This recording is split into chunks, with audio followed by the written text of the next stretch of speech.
Ngomongin tentang limbah nih Pak.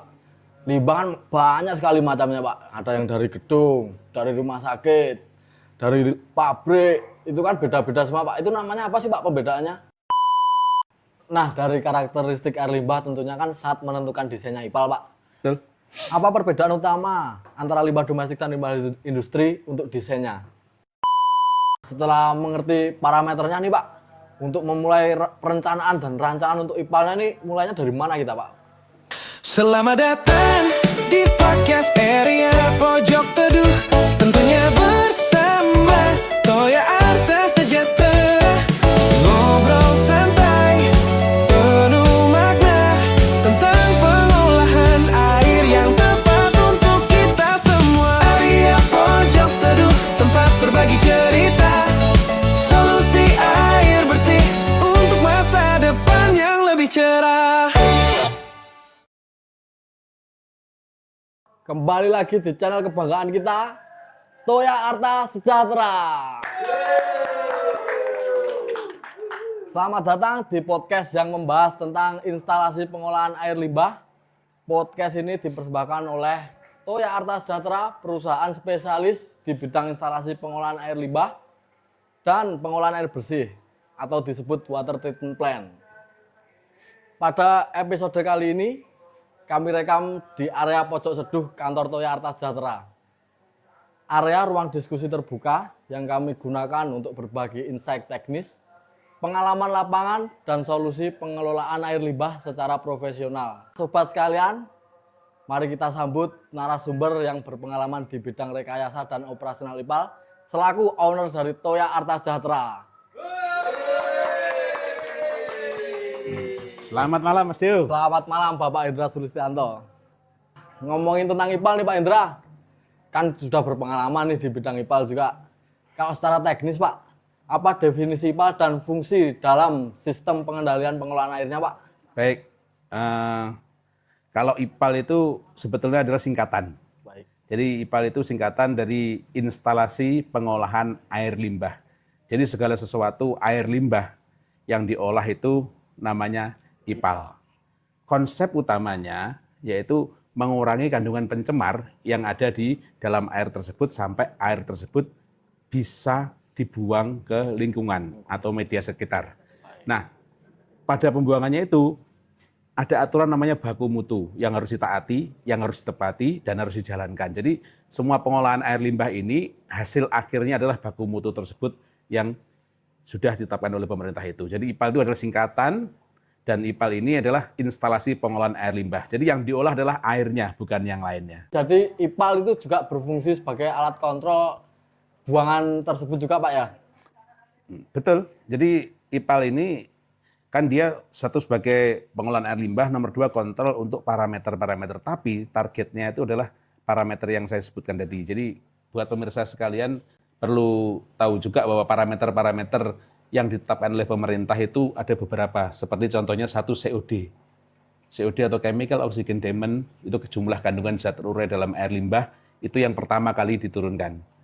Nomor dua ada lagi BOD atau Biological Chemical Demand, yang fungsinya yaitu khusus untuk organik terurai saja. Biasanya kalau COD itu berhubungan arahnya ke kimia dan biologi, kalau misalkan BOD itu khusus untuk biologinya. Jadi kalau ada air limbah bau, air limbah terus yang berhubungan dengan bau lah seperti itu, dia itu pasti BOD-nya itu lumayan cukup tinggi. Selain BOD, ada lagi namanya istilah TSS atau Total Suspended Solid yang biasa kalau kita dengar itu kayak kotoran, endapan, dan lain-lain itu biasa disebut dengan TSS. Selain TSS, ada lagi pH atau derajat keasaman. Jadi semakin pH-nya tinggi atau rendah, kalau rendah dia berarti asam, kalau tinggi berarti basa. Intinya apa? Kalau asam berarti kalau misalkan kita cicipin atau kita coba berarti asam nilainya di bawah 6. Tapi kalau basa nilainya di atas 9. Jadi seperti itu. Oke. Konsepnya adalah stabilisasi pH, penurunan kadar COD, penurunan kadar BOD, sehingga parameter semua yang ditetapkan pemerintah bisa tercapai. Dengan begitu IPAL dapat berfungsi dengan baik. Baik, jadi terkontrol dengan baik gitu Pak ya? Pasti. IPAL-nya. Siap. Nah, tepat dan sesuai. Hal ini juga menjadi prinsip kerja di Toya Arta Sejahtera, di mana setiap sistem IPAL yang dirancang bangun berbasis karakteristik limbah aktual, bukan sekedar standar umum. Nah, ngomongin tentang limbah nih Pak. Limbah kan banyak sekali macamnya Pak. Ada yang dari gedung, dari rumah sakit, dari pabrik. Itu kan beda-beda semua Pak. Itu namanya apa sih Pak pembedaannya? Nah, terkait dengan limbah tersebut seperti kayak limbah rumah sakit, limbah pabrik, dan limbah, hotel, itu kan biasanya didefinisikan di dalam kita tuh menyebutnya karakteristik air limbah. Jadi setiap limbah pasti punya karakteristik-karakteristik yang tidak pernah berubah. Misalkan limbah hotel, ya dia limbah hotel tuh biaya hotel di sini, mau di hotel di mana-mana dia tetap akan sama.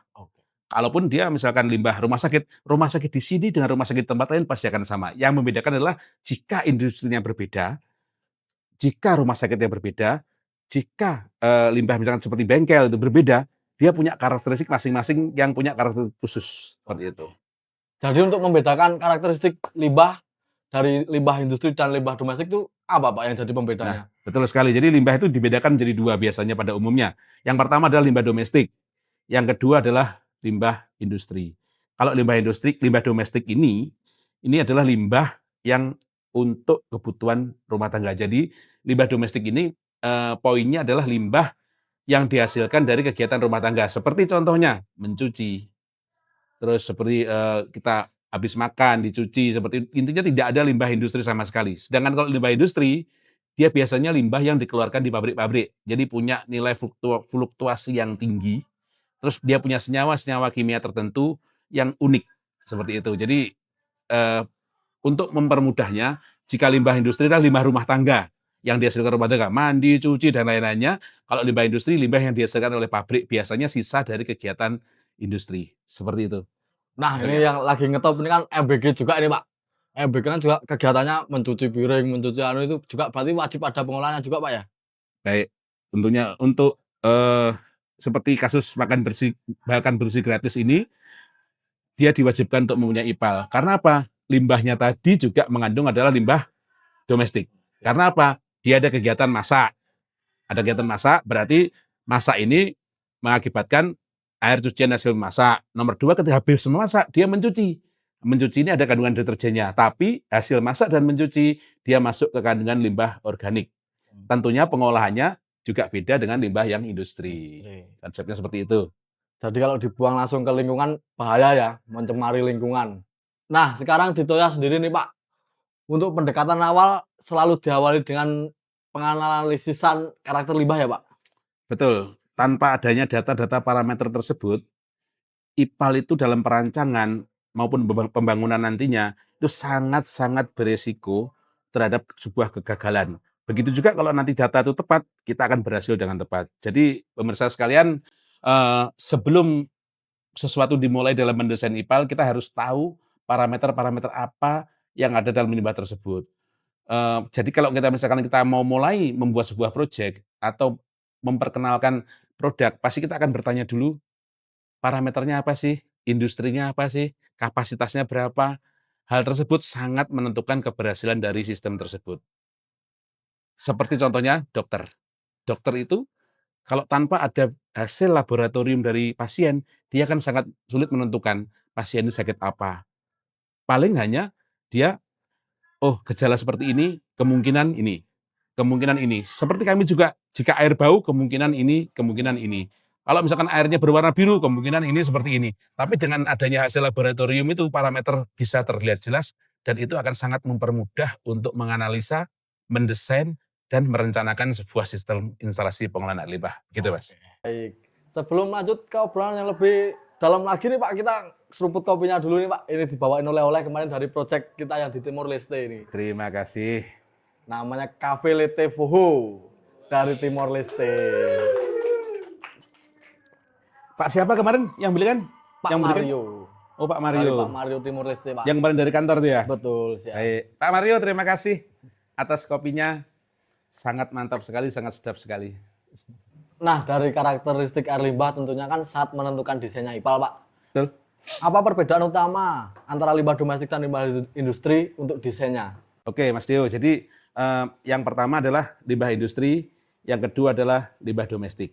Jadi dia ada persamaan dan ada perbedaan. Namun kita harus tahu kapan dia akan sama, kapan dia akan berbeda. Nah, ketika dia sama, tapi umumnya dua-duanya ini tetap diawali dari proses primary treatment, secondary treatment, dan tertiary treatment. Primary treatment, proses pertama, menghilangkan kandungan-kandungan pengotor yang berupa padatan, seperti contohnya ranting-ranting kayu, dia biasanya umumnya diberikan dengan screen.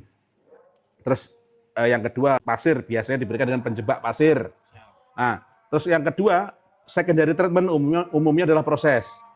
Dia biasanya kalau tidak proses biologi, dia proses kimia fisika. Atau juga disebut proses gabungan, bisa juga digabungkan, disebut dengan nama biopos atau biologi dan post treatment.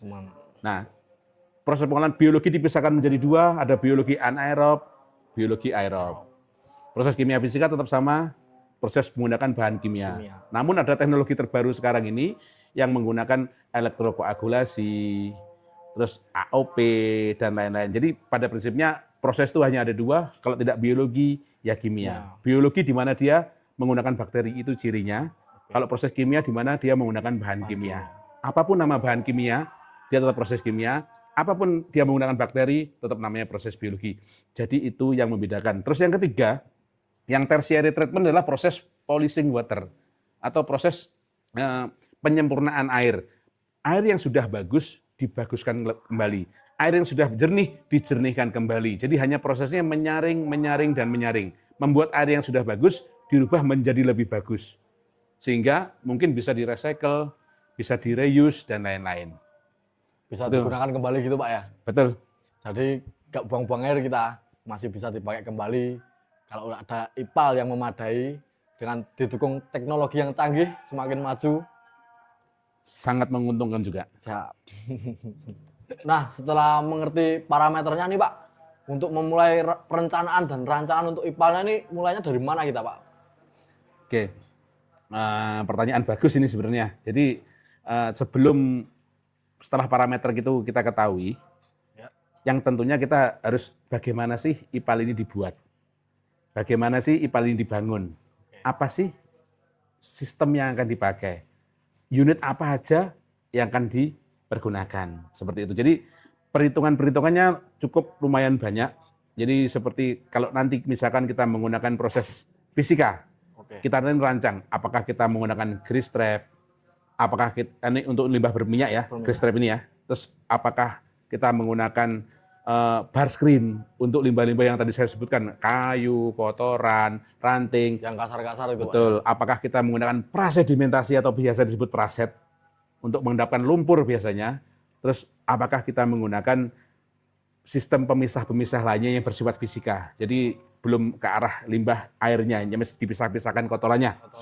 Yang kemudian seperti kayak biologi, nanti kita ada kenal istilah misalkan HRT, atau waktu tinggal, hydraulic retention time, atau di proses anaerobik kita mengenal istilah OVLR, organic volumetric loading rate. Tentunya ini bahasa-bahasa teknis yang orang awam tentunya kurang mengetahui, tapi untuk orang-orang yang sudah berpengalaman di bidang IPAL tentunya pasti tahu apa itu HRT, apa itu OVLR, apa itu F/M, apa itu SVS, Slat Volume Index. F/M tadi singkatan dari food per mikroorganisme, SVS, Slat Volume Index, dan apa itu surface rate, dan seperti itu untuk penghitungan-penghitungan di proses biologi. Berarti untuk proses kimia juga sama, apa itu ppm, apa itu pencampuran bahan kimia, dosis seperti apa. Hal tersebut ini nanti bisa dijelaskan secara teknikal setelah proses parameter tadi diketahui. Jadi kita merancang tidak hanya merancang, setelah diketahui kita rancang, kita bangun, kita jalankan, kita operasikan. Tidak akan salah jika perhitungan parameter awal tidak salah. Gitu. Jadi hitungannya kalau meleset juga bahaya ini Pak ya? Sangat berbahaya sekali dan sangat berisiko tinggi jika parameter-parameter tadi itu tidak kita ketahui. Untuk itu hasil uji laboratorium di awal tadi sangat menentukan apa yang akan kita lakukan selanjutnya. Baik. Nah, kan udah dijelaskan nih Pak untuk perhitungannya, parameter dan lain-lain. Untuk teknologi yang umum Pak yang digunakan untuk IPAL, ada apa aja sih Pak teknologinya? Seperti kami sampaikan tadi ya Mas, jadi teknologi IPAL itu kalau tidak kimia, dia biologi. Turunannya, proses biologi ini turunannya seperti activated slat. Orang biasanya sebut extended aeration, dan lain-lain. Terus ada lagi yang modelnya sequence bed reactor atau SBR. Ada lagi biofilter. Nah, proses biofilter ini umumnya buat kawan-kawan atau rekan-rekan IPAL ini yang biasanya dia menggunakan tangki-tangki bulat dari fiberglass, ini biasanya disebut dengan biofilter. Tapi ada yang disebut bahasa lain bio yang lainnya. Prosesnya adalah proses biologi di mana dia menggunakan bakteri untuk tempat tinggalnya. Oke. Yang kedua yaitu ada lagi proses MBBR, menggunakan media kecil yang untuk tempat rumah bakteri. Ada juga menggunakan biobol. Oke. Ada yang menggunakan Kaltness, bahasanya dibilang Kaltness, dan yang dari beberapa rekan-rekan juga ada yang menyebutkan seperti penggunaan bahan-bahan lain, contohnya seperti biocleaner dan lain-lain. Oke. Nah, khusus untuk proses kimia, dia menggunakan proses koagulasi, flokulasi, dan sedimentasi. Jadi proses ini hanya untuk memisahkan kandungan-kandungan kotorannya saja. Jadi limbah yang diproses kimia, dia diolah secara kimia. Limbah yang sifatnya biologi, dia diproses dengan cara biologi. Membedakannya seperti apa? Dari nilai COD dan BOD. Jika BOD-nya tinggi berarti biologi. Jika COD-nya kecil, berarti dia prosesnya kimia fisika. Hal ini yang menjadi tolak ukur dari proses desain teknologi yang akan diterapkan. Oke. Gitu. Cuma kalau bahan kimia itu ada pengaruh buruknya nggak sih Pak untuk langsung dibuang ke lingkungan itu? Baik. Jadi penggunaan bahan kimia ini yang pertama, dia wajib digunakan pada saat proses kimia fisika. Oke. Kelemahannya bahan kimia hanya satu. Dia akan menambahkan nilai TDS, tapi tidak signifikan. Jika dibandingkan dengan kelebihannya, dia bisa membuat proses koagulasi, dia bisa mengikat kotoran, dia bisa mengakibatkan proses koagulasi flokulasi berjalan sempurna, tentunya air akan menjadi lebih bagus di hasil akhirnya. Nah, dampak buruk dan lain-lain nanti tergantung dari selat yang dihasilkan atau lumpur. Selat adalah lumpur, jadi lumpur proses bahan kimia, dia akan menghasilkan selat atau lumpur, di mana dia nanti akan terpisah antara air dan lumpurnya. Nah, lumpur ini, dampak buruknya adalah ketika nanti dicek di laboratorium, ternyata dia mengandung B3, otomatis limbah ini menjadi B3, walaupun awalnya tadi bukan B3. Oke. Namun jika dites di laboratorium dia bukan B3, berarti lumpur ini siap dipergunakan untuk kebutuhan yang lain atau bisa dimanfaatkan untuk contohnya pupuk dan lain-lain. Seperti itu. Baik, siap. Nah, kita kan udah membahas teknologi nih Pak. Kalau di Toya sendiri nih Pak, teknologi apa yang dibuat oleh Toya ini Pak? Nah, oke. Terkait dengan teknologi ini, Mas, di Toya ini seperti motonya, yaitu solusi air untuk Anda. Jadi kita menyediakan one stop solution. Toya menyediakan mulai dari survei lapangan, perencanaan, desain, pembangunan, sampai dengan uji fungsi commissioning hingga training ke operator sampai mereka berhasil menjalankan sistem dengan baik dan benar sesuai dengan kaidah teknis. Itu untuk skup kerja yang dilaksanakan oleh Toya. Oke. Untuk equipment sendiri Pak, apakah ada yang diproduksi sendiri oleh Toya? Dalam pelaksanaan proyek itu, equipment yang dibuat oleh Toya itu seperti contohnya seperti tangki-tangki. Jadi Toya ini hanya terfokus pada 2 bidang saja. Kalau tidak air limbah, air bersih. Tentunya air limbah ini punya produk turunan, air bersih ini punya produk turunan. Kita ambil contoh seperti air limbah, kita fabrikasi itu mulai dari tangki, mulai dari semua peralatan, ini kita fabrikasi sendiri, tapi umumnya dia menggunakan bahan baku, kalau tidak besi atau fiberglass. Sedangkan equipment yang dibuat oleh Toya, 1, turbojet aerator untuk proses aerasi. Nomor 2, surface aerator. Ini untuk proses aerasi juga. Yang ketiga, kita bikin lagi screw press. Untuk pengolahan lumpur. Nanti pengolahan lumpur akan kami lanjutkan pembahasannya. Ada lagi beberapa produk seperti mixer, terus bakteri untuk IPAL. Kita semua menyediakannya. Juga memproduksi ya Pak? Betul. Banyak sekali produknya dari Toya. Mungkin next kita akan bahas produk-produk dari Toya di episode selanjutnya. Nah, di proses kimia fisika Pak, tadi kan menghasilkan lumpur. Sebagai orang awam nih Pak, treatmentnya apa sih Pak yang harus dilakukan? Apakah ada equipment khusus yang dipakai dari Toya untuk mengolah lumpur tersebut? Baik, Jadi kalau kita bicara masalah lumpur, Mas, kita mulai dari awal dulu. Jadi sebelum lumpur dihasilkan, ada proses namanya koagulasi flokulasi atau pencampuran bahan kimia. Ini khusus untuk proses kimia fisika ya. Oke. Kalau proses biologi dia nanti yang dibalikkan ras, dia jarang menghasilkan lumpur atau sedikit sekali lumpurnya. Atau dibuang secara berkala jika lumpur adalah berlebih. Kalau proses kimia fisika ini lumpur adalah wajib untuk dibuang. Oke. Nah, di kami biasanya selain proses pengolahan lumpur diawali oleh proses sedimentasi tadi itu dia menggunakan alat namanya scraper. Itu ya buat juga ini, alat ini. Ini alat scraper yang dia biasanya dari ukuran kecil sampai ukuran besar, dari diameter 3 meter sampai ukuran 24 meter sampai 30 meter, semua Toya buat. Ini namanya alat ini namanya scraper. Oke. Nah, hasil scraper alat ini lumpur akan terkumpul di tengah dan kemudian dibuang. Oke. Sampai saat itu, nah lumpur yang sudah dibuang ini akan diproses kembali di alat yang tadi saya sebutkan namanya screw press. Nah, bagi orang awam mungkin screw press ini adalah alat untuk mengolah lumpur dari yang tadinya cair menjadi padat. Padat dalam artian dia bisa mengeras tapi dengan kandungan air masih sekitar 30-40%. Jadi pengolahan lumpur itu ada beberapa jenis alat. Yang pertama kayak filter press. Dia di-press lumpur itu sampai menjadi kayak seperti cake, kayak roti gitu ya. Kotak-kotak gitu. Terus nomor 2 ada bell press. Bell press itu ada kain besar yang diputar seperti ini, lumpur itu di-press dalam kain sehingga menjadi lempengan-lempengan kayak keripik. Ada yang kayak roti, ada yang kayak keripik. Sementara screw press, dia akan menghasilkan gumpalan-gumpalan sehingga dia bisa dikeluarkan dan bisa menghasilkan lumpur yang siap untuk dibuang. Tentunya regulasi daripada lumpur itu adalah melihat seperti yang kami terangkan tadi, apakah lumpur ini B3 atau tidak. Jika bukan B3, lumpur ini bisa dimanfaatkan kembali untuk proses pengolahan limbah yang lain atau untuk pupuk dan lain-lain. Jika B3, dia wajib untuk dibuang ke pengelola limbah B3 yang umumnya adalah pihak ketiga. Seperti itu. Dengarkan sobat, di Toya Arta Sejahtera, pemilihan teknologi selalu mempertimbangkan efisiensi teknis, kemudahan operasional, dan biaya jangka panjang. Dan juga garansi peralatan dan transfer knowledge dari kontraktor pelaksana.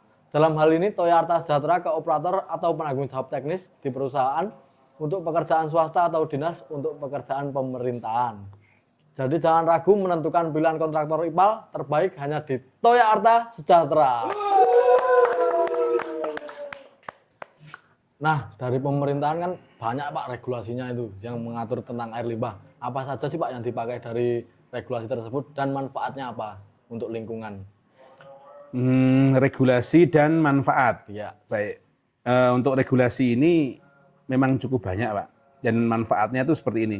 Jadi manfaat yang pertama dilakukan itu adalah menguji kepatuhan. Jadi seberapa kuat kita menjalankan kepatuhan terhadap regulasi ini yang harus dijalankan oleh semua pelaku usaha ataupun pelaku industri yang harus menepati ini.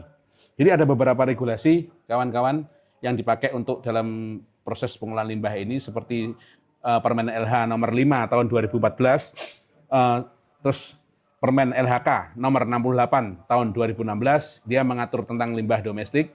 Terus PP nomor 2 tahun 2021, ini khusus dia untuk air recycle atau air yang digunakan kembali. Dan yang terakhir ada persyaratan terbaru namanya Pertek atau persetujuan teknis. Jadi sebelum IPAL dibuat, Pertek ini harus dibuat terlebih dahulu. Atau bagi perusahaan yang sudah memiliki IPAL sebelum Pertek ini disahkan, wajib untuk mengurus Pertek, di mana isi daripada Pertek ini sudah mengatur tentang semua yang harus dilakukan terhadap instalasi pengolahan air limbah kita. Manfaat kedua satu kepatuhan, yang kedua adalah mengurangi pencemaran lingkungan. Jadi ketika air limbah diolah dengan baik, lingkungan tidak akan tercemar. Air limbah diolah dengan baik, kita bisa mewariskan apa yang baik buat anak cucu kita nantinya. Manfaat yang ketiga, jika IPAL atau instalasi pengolahan air limbah diolah dengan baik, ada benefit atau keuntungan yang kita dapatkan. Yang pertama, air bisa dipergunakan lagi. Jadi ketika dipakai untuk reuse atau recycle, itu air bisa dipergunakan lagi, di mana tadi sudah kami sampaikan sudah diatur dalam regulasi pemerintah tentang penggunaan air reuse dan recycle. Dan tentunya yang terakhir, ketika air bisa di reuse dan recycle, tentunya untung perusahaan akan nambah. Gitu. Di mana nih Pak contohnya perusahaan yang bisa IPAL-nya buat reuse lagi airnya? Terakhir, kita kemarin mengerjakan 1 unit instalasi pengolahan air limbah yang ada di PT Bersih Aman Cemerlang atau biasa disebut dengan PT BAC. Itu IPAL sudah berjalan dengan bagus, yang notabene dia dulunya menggunakan air tanah untuk proses produksi, air tanah kemudian dilarang. Nah, perusahaan kan bingung. Perusahaan pindah ke air tangki. Di mana 1 hari 14 tangki.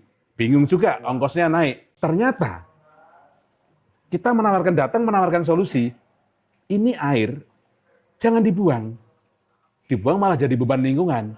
Padahal air ini bisa di-recycle atau digunakan kembali untuk kebutuhan ini. Satu benefitnya adalah dia mendapatkan keuntungan dari jual air. Nomor 2, sertifikat green teknologi dia malah bisa dapatkan dengan adanya ini. Karena apa?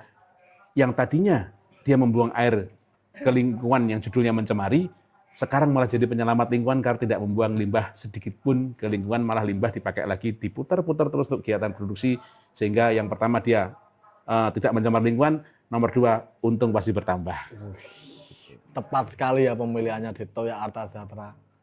Air reuse yang digunakan kembali itu Pak, saya sebagai orang awam itu gimana nih Pak penjelasannya kalau misalnya air limbah yang direuse itu digunakan untuk minum, untuk mandi, untuk kebutuhan sehari-hari, itu penjelasannya gimana Pak? Nah, baik. Jadi air limbah yang diolah dengan baik ini bisa dipakai untuk reuse atau recycle, dalam artian bisa dipakai kembali atau digunakan kembali untuk kebutuhan-kebutuhan sehari-hari. Nah, namun perlu kami garis bawahi atau kita garis bawahi kebutuhan sehari-hari untuk urusan kegiatan produksi.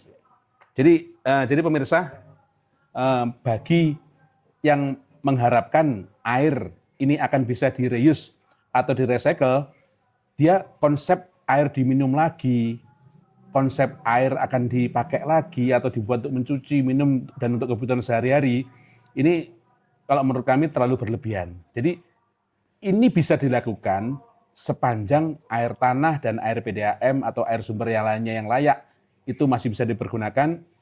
Itu kalau bisa air dari pengolahan air limbah reuse ini jangan dipergunakan kembali. Terus nomor 2 adalah digunakan untuk kebutuhan produksi atau kebutuhan sehari-hari yang menyangkut dengan produksi pabrik atau produksi usaha kita. Contoh, daripada dibuang air, lebih bagus dibuat untuk siram-siram taman. Tadi di perusahaan-perusahaan yang kita buat, daripada dibuang, dia dipakai untuk mencuci lagi. Nah, seperti itu adalah contoh reuse dalam kehidupan nyata yang penggunaannya benar, di mana air reuse dan recycle sudah diatur di peraturan yang kami sebutkan seperti tadi itu. Jadi gitu pemirsa, gunakan air reuse untuk kehidupan sehari-hari, maksudnya bukan untuk mandi atau mencuci, tapi gunakan untuk yang perlu untuk industri saja. Untuk makan, minum, dan mencuci, sebagai gunakan air yang masih layak yang ada di sekitar kita. Kecuali ketika sudah tidak ada air yang bisa diolah, baru itu bisa kita gunakan. Yang penting hasil pengolahannya sesuai dengan baku mutu dan standarisasi yang ditetapkan oleh pemerintah. Oke, baik. Ada nggak sih Pak, ada yang kesalahan teknis gitu waktu perencanaan desain IPAL atau pembuatan IPAL, pembangunan IPAL itu ada yang gagal nggak sih Pak? Nggak bisa kita pungkiri Pak, atau Mas Dio. Jadi yang namanya perusahaan, manusia tidak ada yang sempurna. Perusahaan pun tidak ada yang sempurna. Proses gagal bukan berarti kita harus menyerah, namun proses gagal berarti kita untuk belajar. Seperti itu. Di Toya Arta Sejahtera sendiri, gagal bukan berarti bukan dari perencanaan. Tapi gagal itu hanya kejadian-kejadian kecil di lapangan saja. Dari segi perencanaan, insya Allah sampai dengan hari ini, Toya masih berhasil semua dalam pembuatan IPAL ini, sukses semua, sesuai dengan baku mutu semua IPAL-nya, dan alhamdulillah owner yang punya perusahaan ataupun dari dinas, dia senang dengan pembuatan IPAL di Toya ini. Jadi karena dari parameter awal sudah diketahui dengan baik, desain perencanaan didesain dengan matang, terus pembangunan dilakukan dengan diawasi dengan sebaik-baiknya, proses kegagalan bisa diminimalisir. Jadi semua masalah pasti ada penyelesaian di lapangan. Bukan berarti gagalan itu gagal produk atau gagal sistem, tidak. Namun kesalahan kecil yang bisa kita selesaikan di lapangan itu pasti terjadi di sebuah proyek. Tidak akan mungkin proyek itu 100% mulus. Namun kesalahan membuat kita belajar untuk menyempurnakan, dan menyempurnakan ini yang menentukan keberhasilan. Karena apa? Karena apa? Kami sendiri kerja tidak sendiri. Tim-tim Toya, mulai dari tim perencanaan, tim pengujian, tim fabrikasi, pengukuran, drafter, tim komisioning. Jadi Toya itu sangat lengkap sekali. Jadi A sampai Z, dia punya ahli masing-masing.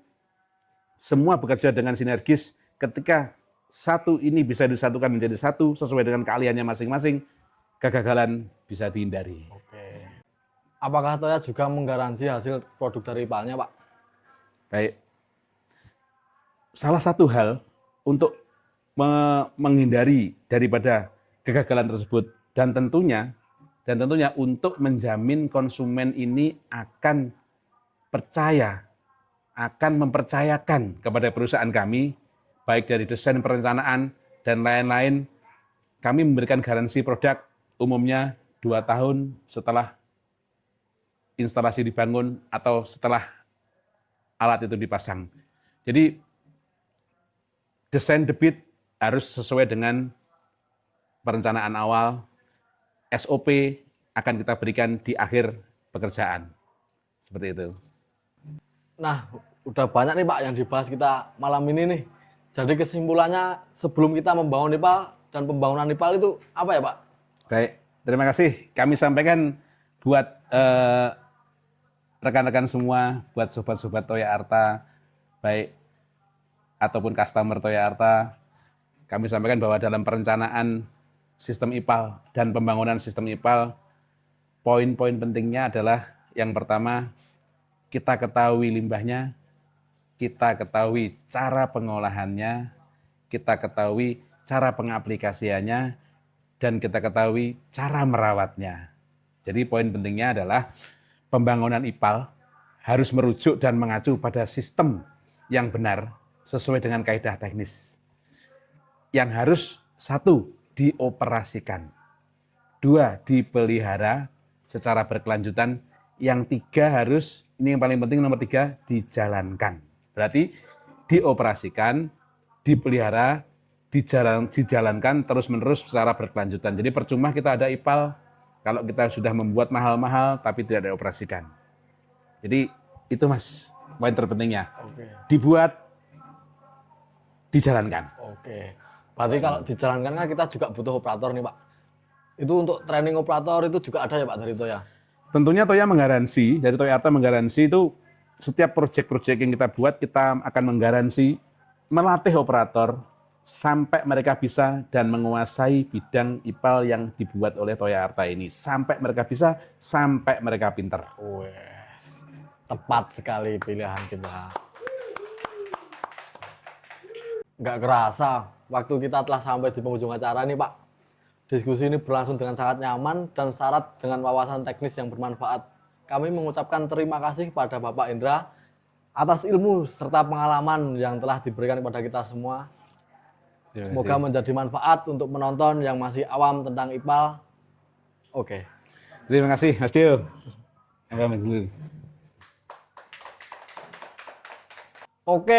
Dari diskusi di area pojok seduh Toya Arta Sejahtera ini, kita bisa sampai pada kesimpulan akhir bahwa IPAL merupakan sistem teknis yang krusial dalam pengelolaan lingkungan. Karena berfungsi sebagai pengendali utama kualitas air limbah sebelum dilepas ke lingkungan. Perencanaan yang tepat, pemilihan teknologi yang sesuai, serta pengoperasian dan pemeliharaan yang berkelanjutan menjadi kunci agar IPAL dapat bekerja secara optimal dan memenuhi baku mutu yang berlaku. Silahkan untuk terus mengikuti dan berlangganan di kanal kami untuk mendapatkan pembahasan teknis dan studi kasus lainnya pada episode-episode selanjutnya. Terus tunggu konten-konten kami selanjutnya, tentunya dengan narasumber yang lebih berwawasan dan bermanfaat untuk kalian semua. Sampai bertemu kembali. Jangan lupa like, comment, subscribe channel Toya Arta Sejahtera. Solusi air untuk Anda. Selamat datang di podcast area pojok teduh, tentunya bersama Toya Arta Sejahtera. Ngobrol santai, penuh makna tentang pengolahan air yang tepat untuk kita semua. Area pojok teduh, tempat berbagi cerita, solusi air bersih untuk masa depan yang lebih cerah.